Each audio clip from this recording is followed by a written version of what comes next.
Vous est-il déjà arrivé qu'après vous être engagé totalement pour l'avancement de l'œuvre de Dieu, arrivé à la croisée des chemins, de vous poser la question, celle de savoir, ai-je fait le bon choix, celui de suivre Dieu?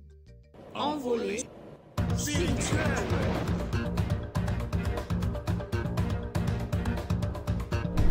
Croissance spirituelle.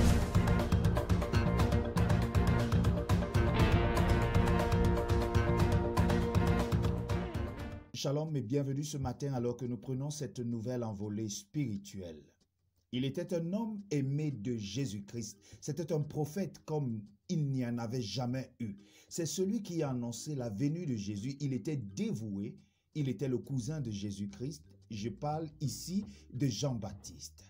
Jean-Baptiste était connu pour sa franchise, mais il est également celui qui a dressé le chemin pour la venue de Jésus-Christ. Il était dévoué, il a donné tout ce qu'il avait pour proclamer le royaume des cieux.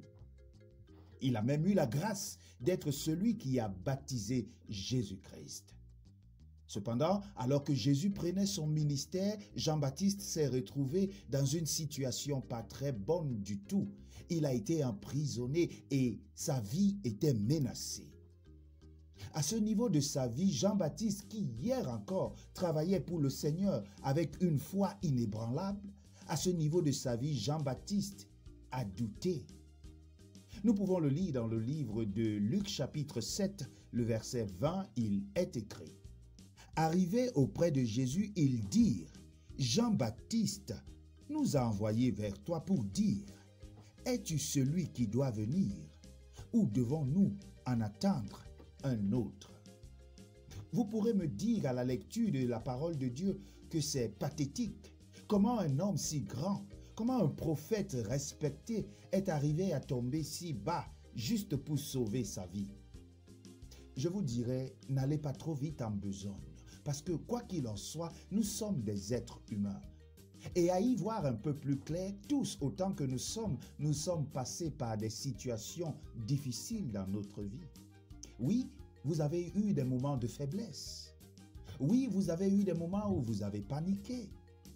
Mais Dieu ne tient pas compte de cela. Nous pouvons avoir des moments de faiblesse, mais toujours nous devons garder en mémoire que Jésus-Christ reste notre suprême sauveur. Jean-Baptiste a eu un moment de faiblesse et Jésus de lui répondre, Jean-Baptiste, les aveugles voient, les captifs sont délivrés et même les morts ressuscitent. En d'autres termes, le Seigneur essayait de le rassurer dans le fait qu'il est véritablement le Messie, celui qui devait venir.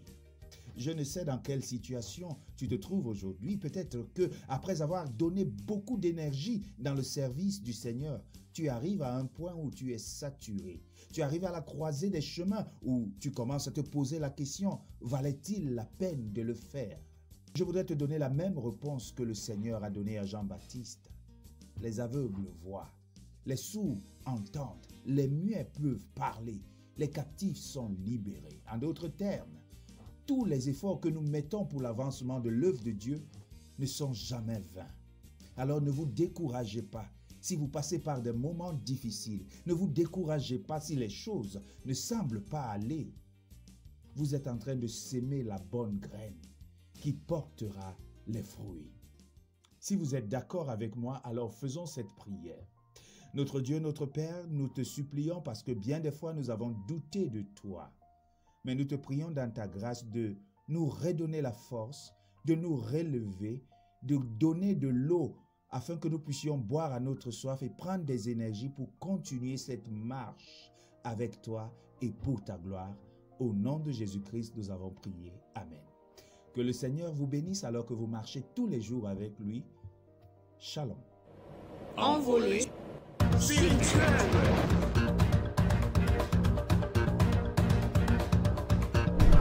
Croissance spirituelle.